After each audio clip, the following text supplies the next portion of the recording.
Bismillahirrahmanirrahim. Assalamualaikum warahmatullahi wabarakatuh.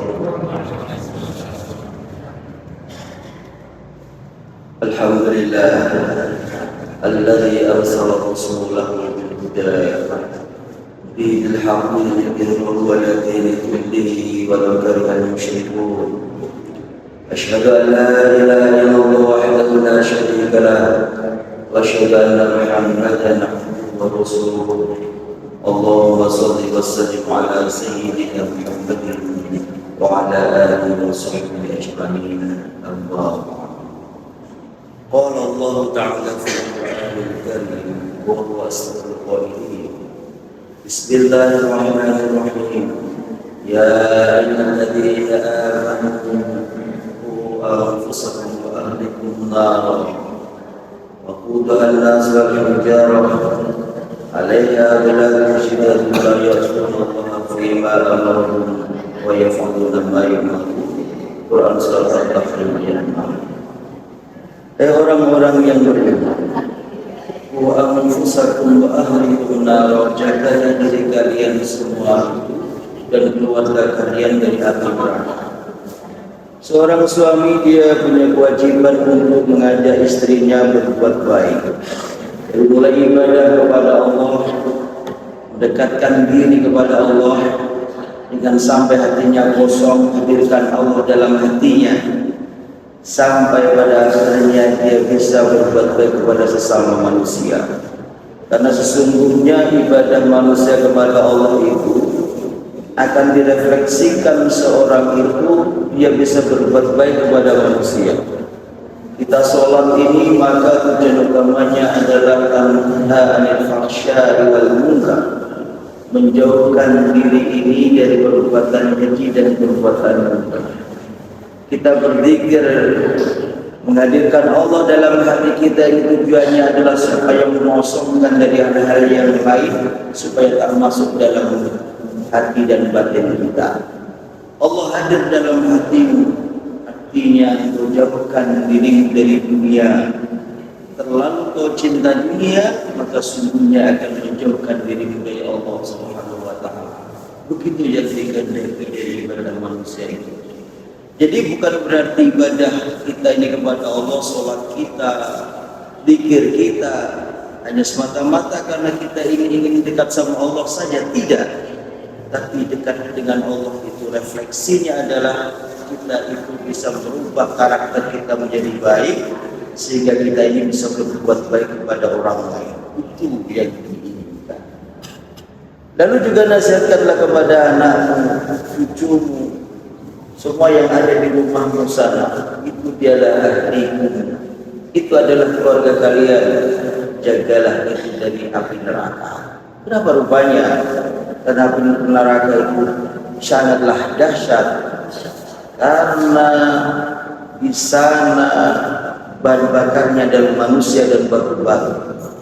Kalau manusia ada menjadi bahan bakar, kalau batu aja menjadi bahan bakar yang sekeras itu banyak orang yang menggunakan batu itu menjadi bahan bakar yang sangat dahsyat, bisa membakar semuanya lalu jadi api. Lebih kalau manusia ini yang hanya sebatas berusi daging dan urat dalam tubuhnya, maka mudah sekali lah Allah itu membakar manusia itu dengan batu. Lalu malaikatnya sadis, mukanya garam, alaiha ghilabun sidadun la ya'sunallaha fima amaruhum wa yaf'aluna ma yu'marun. Malaikatnya itu garam, wajahnya sangar ketika ia itu menjaga neraka, ketika ia itu ditugasi untuk membakar manusia ini. Karena itu selamatkanlah diri kalian, diri kita semua, selamatkanlah anak istrimu, ahlimu, keluargamu yang di rumah sana, selamatkan mereka dari api neraka, selamatkanlah mereka dari jahatnya dunia, selamatkanlah mereka dari kesulitan-kesulitan yang akan dihadapinya kelak di akhirat. Quran Surat Al-Tahrim ayat 6. Oleh karena itu, ini memberikan dorongan buat kita bahwa sesungguhnya kita ini disuruh untuk membentengi anak-anak kita, cucu kita semuanya keluarga kita itu dari rusaknya moral. Karena moral itu kalau sudah rusak, maka agama pun juga rusak. Banyak orang yang membangun rumahnya dengan pagar bumi yang sangat tinggi, bahkan menyerupai benteng, tapi ia tak membangun benteng moral dan agamanya dalam rumah itu sehingga keropos. Jadi setelah kita ini oleh Allah SWT diberikan sebuah ajaran yang sangat berharga sekali. Apa itu? Peringatkan kita supaya menjaga diri kita, menjaga keluarga kita dari panasnya api neraka. Bapak Ibu yang dimuliakan oleh Allah, pada pagi ini kita ucapkan rasa syukur kepada Allah dengan ucapan Alhamdulillahirabbil alamin. Hari ini diberi sehat, jasmani sehat, rohani sehat, sehingga kita semua masih bisa melaksanakan apa yang dulu dilakukan oleh Rasulullah. Maka itulah kita bagian dari orang-orang yang melaksanakan sunnahnya. Salawat dan salam dari Rasulullah Sallallahu Alaihi Wasallam yang ucapan Allahumma sholli ala Sayyidina Muhammad wa ala ali Sayyidina Muhammad. Rasul yang menjanjikan kepada kita, man shalla alayya sholatan wahidatan, engkau membacakan satu solawat saja untukku, kata Rasul, satu solawat saja, sallallahu alaihi biha asyraf, Allah akan membalasmu 10 kebaikan. Jadi kalau ada seorang yang berdoa, Ustaz, saya sudah berdoa, Ustaz, setiap hari saya ini menengadahkan kedua tangan ini tinggi sampai ketiak saya terkadang itu kelihatan, kalau dilihat dari sebelah nampak ketiak saya itu. Namun ternyata doa itu tak terjawab. Maka ingatlah, boleh jadi sholawat kita itu enggak serius kepada Rasul itu. Kenapa rupanya? Karena satu sholawat yang engkau baca melalui mulut manismu itu, yang diberikan oleh Allah sehingga bisa berucap, berkata, melafalkan kalimat dengan jelas, fasih, bisa didengarkan oleh orang di sekitarmu, ternyata tak masuk dalam hatimu, tak sampai kepada Rasulullah SAW. Boleh jadi itu, karena Rasul pernah menyatakan, man shalla alayya sholatan wahidatan, siapa kalian yang mau membaca sholawat satu saja untukku, kata Rasul, satu sholawat, sallallahu alaihi biha asyrah, Allah akan membalasmu dengan 10 kebaikan. Tapi kebaikan itu tak terbalas, Ustaz. Begitulah ceritanya itu. Boleh jadi sholawat yang kita baca itu tak sampai kepada Rasulullah SAW. Oleh karena itu, mari sekali lagi kita ucapkan sholawat untuk Rasulullah. Allahumma sholli ala Sayyidina Muhammad wa ala ali Sayyidina Muhammad. Bapak Ibu yang dimuliakan oleh Allah, di pertemuan yang lalu kita membicarakan tentang Amir Cordoba yang ketiga, yaitu Al-Hakam. Al-Hakam ketika menjadi amir, kondisi Cordoba aman, tentram, damai, masyarakatnya sejahtera. Namun di bagian utara Cordoba, daerah Spanyol yang di utara, itu ada pemberontakan kecil mereka yang tak puas dengan kebijakan amir. Di antara mereka adalah kabilah Arab. Jadi ada 2 kabilah besar yang ada di Cordoba, Spanyol. Itu kabilah Arab dan Barbar.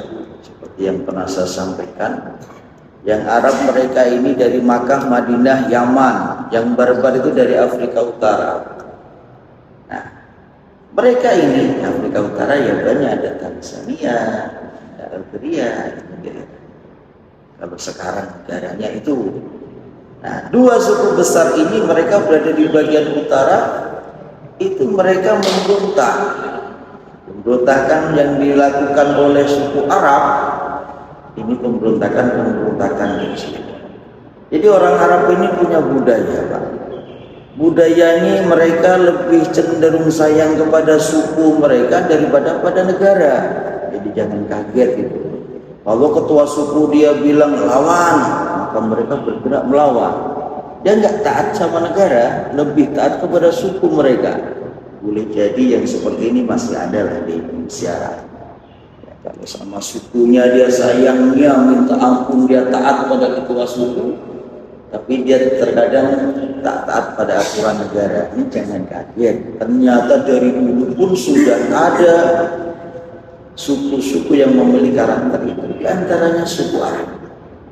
Jadi kalau ada orang Arab itu rada keras kepala, itu karena dia nggak cocok dengan prinsip lawannya. Jadi kalau negara dia punya aturan tertentu, mereka ini kurang cocok dengan aturannya, siap mereka ini melawan. Maka akhirnya Al-Hakam dia turun, kemudian dia menyelesaikan persoalan-persoalan itu bisa ditanggulanginya. Kalau begini saya kok ingat ketika Allah berfirman Al-A'rabu asyaddu kufra wa nifaqa. Allah berfirman dalam Quran surat At-Taubah ayat 97, ternyata orang Arab itu adalah disifati oleh Allah asyaddu kufra, keras mereka. Keras kalau mereka ingkar, dia melawan.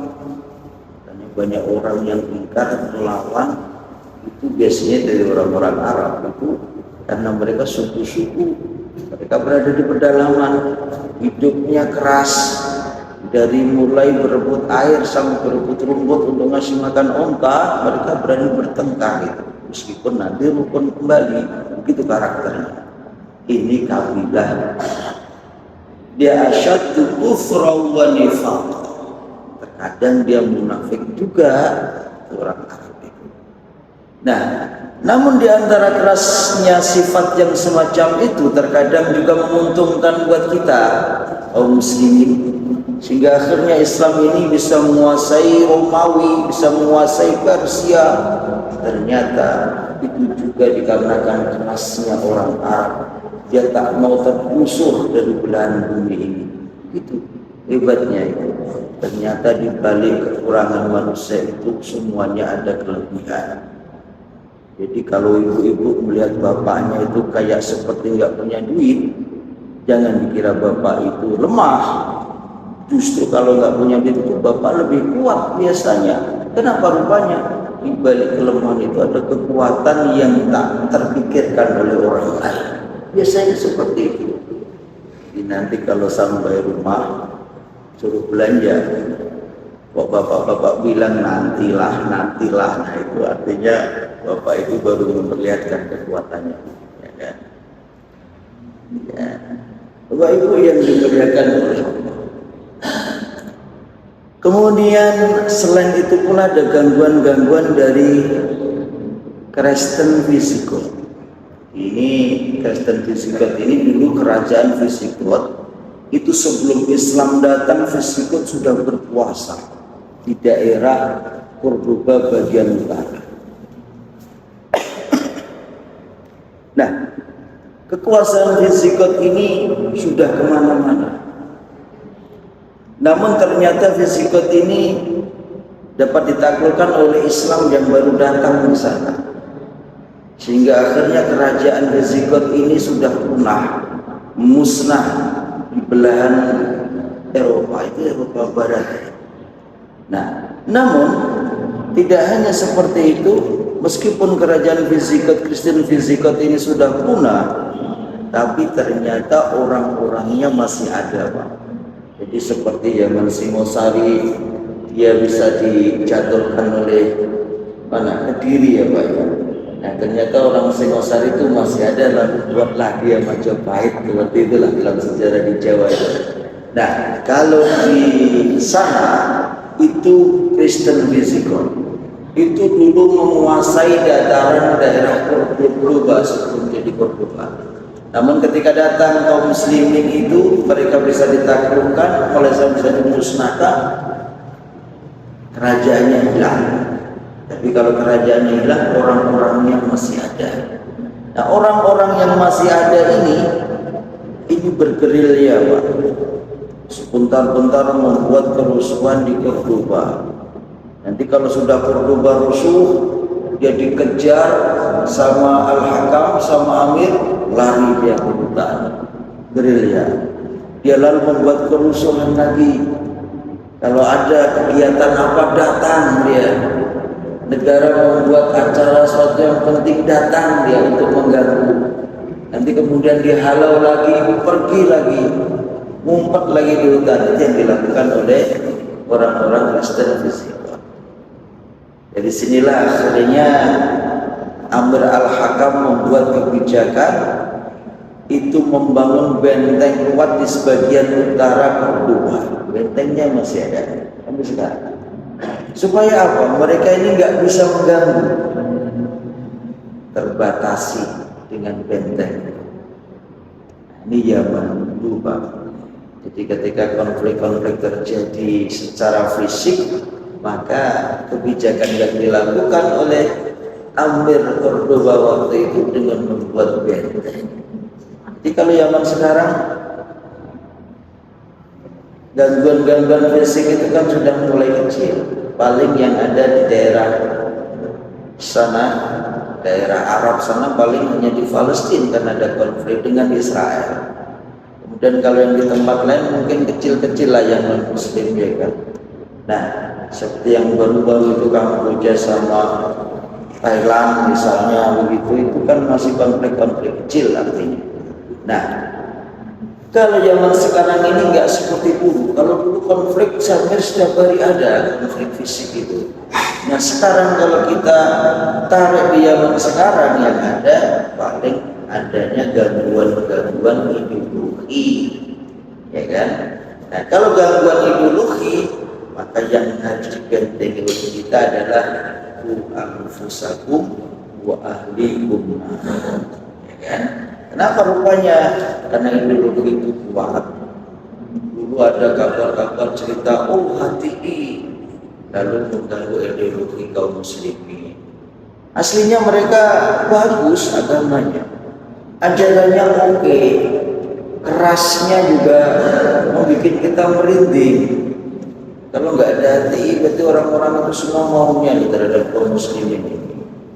Itu ada bagusnya juga, tapi nggak baiknya HTI itu boleh jadi bisa jadi pertengkaran antar umat itu semakin banyak, dan pertengkaran itu lebih banyak, kerugiannya lebih besar dibanding keuntungannya yang kecil. Makanya lebih baik jangan yang seperti itu. Islam ini lembut, Islam ini diplomatis. Kenapa sih kalau bisa diplomatis harus dengan cara yang kasar? Ini persoalan kaum muslim. Makanya disitulah dibangunlah benteng-benteng moral kita di rumah tangga kita ini, supaya kita masih kuat bisa menjaga ideologi Islam ini yang baik sesuai yang diajarkan oleh Rasulullah Sallallahu Alaihi Wasallam. Maka sampai hari ini, detik ini, pagi ini kita masih belajar sirah nabawiyah. Kenapa? Kita ingin belajar dari apa yang pernah diajarkan oleh Rasulullah Sallallahu Alaihi Wasallam. Bapak Ibu yang dimuliakan oleh Allah. Lalu pada akhirnya wafatlah Khalifah Al-Hakam itu, dan mengangkat putranya yang bernama Abdurrahman. Orang bertanya, kenapa diangkat namanya dengan nama Abdurrahman? Ternyata dia seperti kakeknya. Abdurrahman Ad-Dakhil punya putra namanya Hisham, punya putra lagi namanya Al-Hakam, punya putra lagi namanya Abdurrahman. Jadi kakek buyutnya. Kalau dia Abdurrahman Ad-Dakhil dulu dialah yang melahirkan Cordoba, maka harapan Al-Mutawakkil ini Allah Abdurrahman yang kedua yang diberikan gelar Al-Awsat namanya Abdurrahman Awsat. Kenapa Al-Awsat? Karena dia ini tengah-tengah. Jadi semua Amir Cordoba ini ada 8. Nah, yang nomor 4 ini adalah Abdurrahman, maka namanya Al-Awsat. Dia yang di tengah-tengah di antara Amir yang lain. Dan dia menginginkan Al-Hakam ini supaya Abdurrahman ini seperti kakek buyutnya Abdurrahman yang dulu, Abdurrahman Ad-Dakhil, yang dia satu-satunya yang selamat ketika seluruh keluarga Bani Umayyah dibantai pada tahun 750 Masehi di Damaskus. Dia melarikan diri, menyelamatkan dirinya sampai ke Palestina, lalu menyelamatkan dirinya lagi, dia lari lagi sampai ke Mesir. Jadi Mesir dia dikejar-kejar, lari lagi sampai ke Maroko. Jadi Maroko dia nyebrang sungai, dia sampailah ke Cordoba. Sampai orang-orang itu mengatakan, oh, Abdurrahman Ad-Dakhil ini seperti anak jenderal, duitnya banyak, dulunya posisinya tinggi, big boss, tapi kemudian bangkrut. Setelah bangkrut dia kemudian pergi ke Malaysia, jualan cilok di sana. Dia lalu berhasil karena gigih, kemudian membuat restoran taraf internasional. Lalu kemudian dia jadi bos di Malaysia. Seperti itu ibaratnya. Jadi dia pelarian, sampailah di Cordoba, dia kemudian menjadi seorang amir, pemimpin di sana. Cordoba jaya, Cordoba hebat, Cordoba sudah nyala sebelum Eropa itu nyala. Eropa itu masih gelap gulita, Prancis, Portugal belum ada lampu. Cordoba sudah terang benderang. Di mana-mana belum ada orang bisa membaca. Cordoba sudah banyak orang membuat buku. Begitulah ternyata hebatnya Abdurrahman Ad-Dakhil. Melahirkan dia Abdurrahman yang kedua, dia adalah Abdurrahman Al-Awsat. Dia nanti yang mengembangkan. Akhirnya dibaiatlah Amir yang keempat, dia adalah Abdurrahman Al-Awsat yang menjadi Amir Cordoba yang keempat. Negara pada waktu itu sudah keadaan tentram, damai, sejahtera, rakyatnya senang, tak ada gangguan dari manapun. Pemberontakan kecil-kecil bisa dihalau, bisa ditangani. Maka dia adalah tumbuh menjadi seorang yang cerdas, amir yang bisa mengelola pemerintahan, bisa mengelola birokrasi dengan baik, bisa mengelola undang-undang itu yang melindungi rakyatnya. Ini 3 pilar ini sulit untuk ditiru. Bagaimana seorang bisa mengatur pemerintahannya dengan baik? Ini tak semuanya orang mampu. Yang di tempat kita ini saja jadi RW saja, itu sudah gayanya minta ampun. Suruh rakyat itu untuk upacara, nanti upacara pakai baju ya, bajunya fashionnya nanti Batman, itu kan sudah neko-neko. Itu di mana-mana kita itu. Jadi tidak bisa mengatur pemerintahnya dengan baik seperti apa pantasnya masyarakat ini.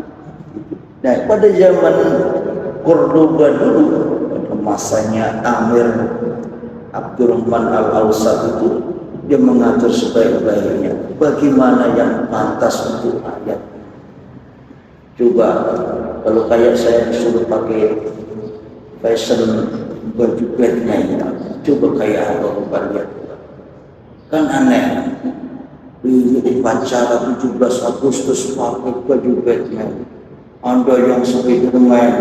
Orang bilang ini kan kreasi zaman sekarang, Mbak. Bukan begitu yang dimaksudkan kreasi itu. Kreasi itu adalah bagaimana seorang bisa mengembangkan dirinya di mana ada nilai maslahatnya. Saya bertanya, adakah nilai maslahat di situ? Anda hanya sebatas itu untuk nilai hura-hura. Kenapa tidak dengan hal yang lain yang bisa mendidik dan membudaya yang baik? Begitulah ternyata ada rahasia-rahasia tertentu bagaimana seorang itu menjadi pemimpin. Abdurrahman Al-Awsat dia bisa mengatur pemerintahnya dengan baik. Begitu pula dengan birokrasinya, nggak banyak meja. Repot Pak kalau sudah birokrasi banyak meja itu. Kenapa rupanya yang hasilnya barang murah bisa jadi mahal? Karena harus banyak bayar ini, banyak itu, banyak beli jamu aja harus 100.000. Pusingnya kan Kak, yang mau beli itu siapa? Ternyata di sana sudah minta, di sini sudah minta, di sini sudah minta. Semuanya dibebankan sama konsumen. Padahal hanya sebatas jamu, mahalnya minta ampun. Bagaimana masyarakat bisa sehat? Sedangkan yang harus dikonsumsi barang harganya sangat mahal. Maka birokrasi pada masa Abdurrahman Al-Awsat ini diatur dengan sebaik mungkin supaya ringan, mudah, masyarakat itu bisa menempuhnya dengan biaya yang kecil. Dan situlah rakyat bisa sejahtera, bisa merasakan, oh ternyata beginilah punya seorang pemimpin yang mampu mengatur birokrasi dengan sebaik-baiknya. Harapannya seperti itu. Jadi kalau kita ini belajar sejarah, maka ada yang kita ambil dari sejarah itu, nilai baiknya, nilai filosofinya, nilai akhlak moralnya bisa kita ambil dari nilai-nilai sejarah. Lebih-lebih ini sejarah Islam, lebih-lebih ini merupakan warisan dari dulu khalifah-khalifah, bahkan dari dulu pada zaman Rasulullah turun-temurun ke Khulafaur Rasyidin, turun ke Bani Umayyah, turun ke Bani Abbasiyah, sampai kepada kita sekarang. Kita menjaga peradaban yang baik. Demikian pula undang-undang pada masa Abdurrahman Al-Awsat itu undang-undang yang mengayomi rakyat. Pernahkah Bapak ini melakukan undang-undang tapi undang-undang itu menakutkan, seperti setengah mengancam begitu? Pakai motor, lupa pakai sepatu, kena 50.000 misalnya, itu kan rada mengancam kan? Kalau orang dia bilang, itu kan untuk kesehatan Bapak, alhamdulillah. Tapi di balik itu, saya yakin adalah satu kecil, 1-2 orang, 3 orang yang merasa terancam. Kalau ternyata dikit-dikit harus salah, harus dihukum, sedikit-sedikit harus bayar denda.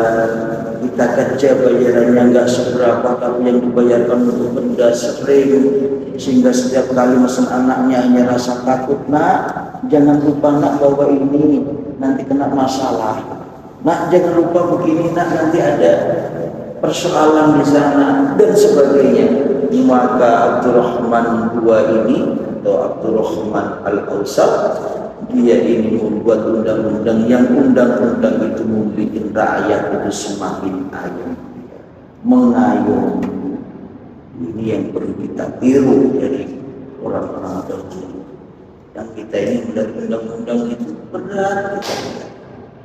Kadang maling ayam dengan maling 1 triliun sama hukumannya. Terkadang yang maling ayam itu malah lebih dihina-hina. Jadi seakan-akan undang-undang, peraturan, apapun bentuknya yang dibuat di sekitar kita ini bukan mengayomi, kadang ini membuat kita ini cemas. Coba kalau orang membuat cemas, bagaimana Allah melihat kita? Kalau kita dicemaskan oleh seseorang, bagaimana Allah melihat kita? Coba Pak, coba Bu, kalau suami ibu membuat cemas itu seperti apa rasanya? Coba kalau bapak dibuat cemas sama istrinya, seperti apa rasanya?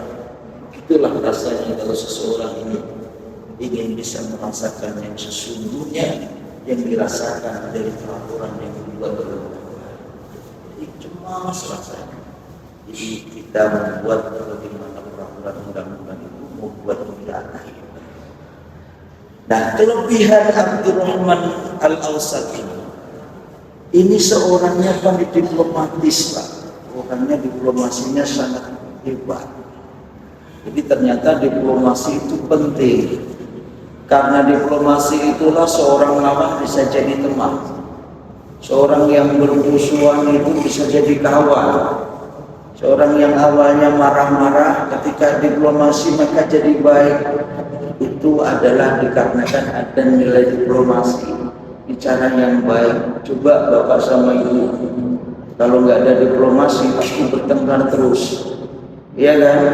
Coba kalau ibu bilang, ayah itu jadi suami sudah 20 tahun, nikah 2005, sekarang 2025, kok nggak bisa belikan gelang gede itu kayak sebelah tuh. Sebelah itu pegawai negeri kecil, golongan alit, dia gaya bayarannya kecil, bisa beli gelang segede itu. Ayah ini kan kepala bagian, ayah ini tempatnya kan basah kuyup, kok nggak bisa belikan gelang yang gede ini, kan malu ayah. Coba kalau nggak bisa diplomasi bapak, pasti tiap hari panas perang terus. Pasti harus bilang, ya ibu sabar, kita nabung dulu, gini aja deh dulu, nanti uang sisa kita loh bayar ke bapak tak setokin semua, pokoknya milik semua, meskipun tidak ada sisanya. Harus ada diplomasi yang bagus. Jadi ternyata bahasa yang halus, bahasa yang baik, tata sikap yang membuat orang lain adem, itu adalah bagian dari diplomasi. Diplomasi gagal itu karena ada yang egois, ada yang menang sendiri.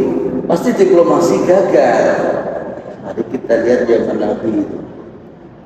Rasulullah pada tahun 6 Hijriah itu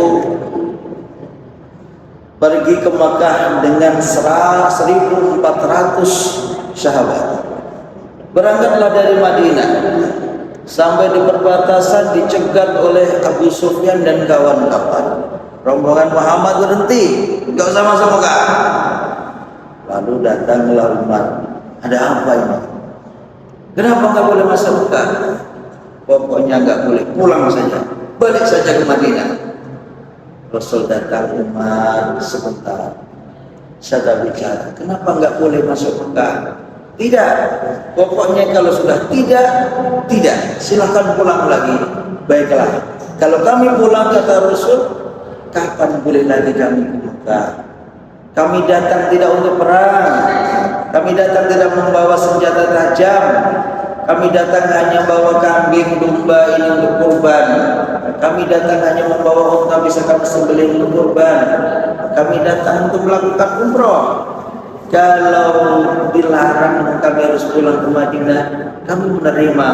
Tapi kapan kita boleh lagi ke sini, ke Mekah, untuk tawaf, untuk sa'i, kapan lagi boleh?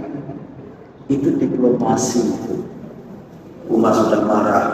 Wahai Rasul, kenapa kita dihinakan begini Rasul? Bukankah kita ini pantas untuk berperang dengan mereka saat ini? Andai tak pakai senjata semacam itu tak jadi masalah buat kita. Kita bisa melawan mereka Rasul. Lawan Rasul. Apa jawabnya Nabi? Tidak wahai Umar. Beginilah kita ini mengalah bukan untuk kalah. Kita mengalah ini untuk menang. Mari kita berunding sama mereka. Akhirnya terjadilah perundingan itu.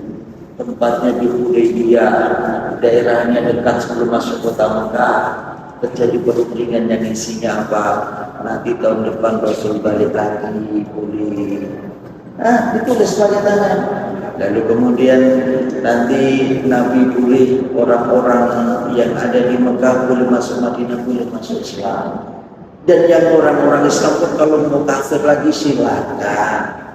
Tapi itu optimis bahwa Rasulullah itu yakin bakal lebih banyak masuk orang kaum itu masuk ke Islam, orang-orang Mekah. Akhirnya banyaklah orang Quraisy itu yang masuk Islam, ribuan jumlahnya.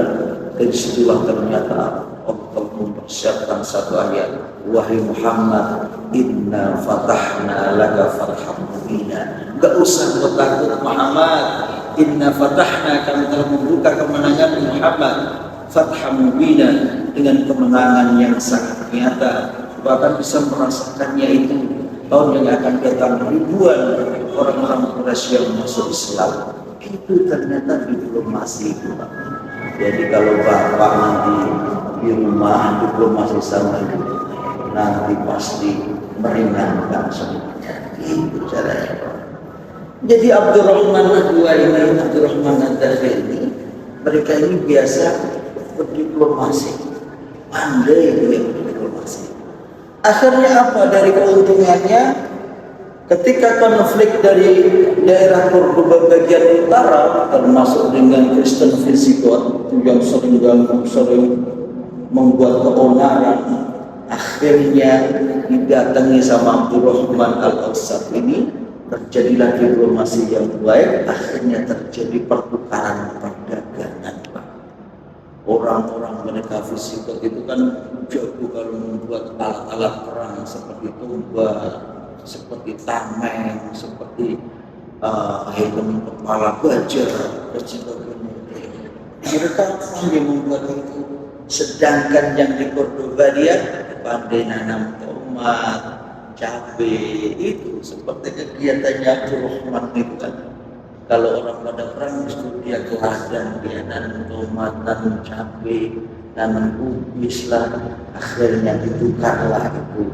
Tukar antara tameng sama tomat, cabai sama pedang sama parang, seperti itu. Terjadilah perdagangan yang hebat. Itu ternyata hasil diplomasi. Oleh karena itu dari sejarah itu kita bisa mengambil suatu yang sangat baik. Ternyata Allah telah mengatur, begini loh peradaban Islam, begini loh cara hidupmu itu dalam beragama. Sudah digambarkan oleh orang-orang terdahulu sebelum kita, sudah digambarkan oleh Allah itu di zaman dulu sebelum kita sekarang ini terjadi. Ternyata yang dulu sudah ada, sehingga banyak para filsafat itu bilang kalau engkau ingin pandai melihat di masa yang akan datang, maka belajarlah dengan hari-hari masa lalu. Ini kayaknya pagi sudah yang kita kubur itu berbulan gitu loh, kita gas terus itu orang Bapak Ibu yang berbahagia, pagi ini saya telah lihat, alhamdulillah rabbil alamin, buktinya semoga soleh-solehan, kemudian rezekinya tak pernah telat. Jadi Allah Subhanahu wa taala selalu tercurah buat kita semua. Rezeki karir begitu, bapak-bapak yang sudah sepuh, peganglah bahwasanya kadang karir itu datang setelah pensiun Pak Mari. Jadi ini nanti Pak Mari pulang bilang sama ibunya baru, loh yang baru, gue baca ini masuk sekali. Saya nyindir aja itu. Nah, jadi ternyata kesuksesan seseorang itu terkadang datangnya justru setelahnya pensiun, Pak. Dulu ketika jadi pejabat, jadi kasih atau jadi apa di instansi atau bahkan jadi pedagang atau jadi swasta apa di perusahaan apa, hebat dulu. Tapi sesungguhnya itu belum hebat. Boleh jadi hebatnya Bapak itu adalah setelahnya pensiun. Ingat itu bukan? Karena ada seorang yang datang, seorang sahabat itu. Ini riwayatnya biasa, tidak sorry amat. Nanti kalau ditiru nggak bagus. Seorang sahabat dia datang, saya sudah tua, saya sudah tak bisa apa-apa. Jangankan saya ini bekerja menghasilkan uang, saya makan aja susah. Maka dijawabnya, oh lihatlah begitu bagaimana Zakaria dia. Fataqabbalah Rabbuna biqabulin hasanin fa ambataha nabatan hasanan wa kafalaha Zakaria kullama tasla 'alaiha Zakaria yusrafu wajada indaha rizqa. Dia masuk, dia jalan aja tersiok-siok, sholat saja dia sudah enggak mampu berdiri 4 rakaat, tapi ternyata apa yang diberikan oleh Allah, berikan rezeki yang berlimpah. Oh, itu tahu caranya. Karena itu kita yang sudah sepuh-sepuh ini jangan berhenti. Jadi yang sudah pensiun ini, pensiun bukan berarti selesai karir. Boleh jadi bahkan setelahnya pensiun itu justru kesuksesan Bapak yang terbesar dalam hidup itu, dapatkan husnul khatimah. Amin Allahumma amin. Yang jelas kalau sukses jangan lupa Bapak itu belanjakanlah di jalan Allah. baik tenagamu, makin tua makin siap berarti makin sukses, makin tua makin rezeki banyak, rezekinya lancar, berarti di situ Allah menghendaki belanjakanlah di jalan Allah, karena Allah itu memberikan ada pesan-pesan khusus di dalamnya, yaitu jangan lupa dengan agama. Tansurullah yang surkum, jika kalian ingin membantu agama Allah yang surkum, pasti Allah akan membantu kalian semua. Ini dulu yang bisa saya sampaikan, semoga bermanfaat. Assalamualaikum warahmatullahi wabarakatuh.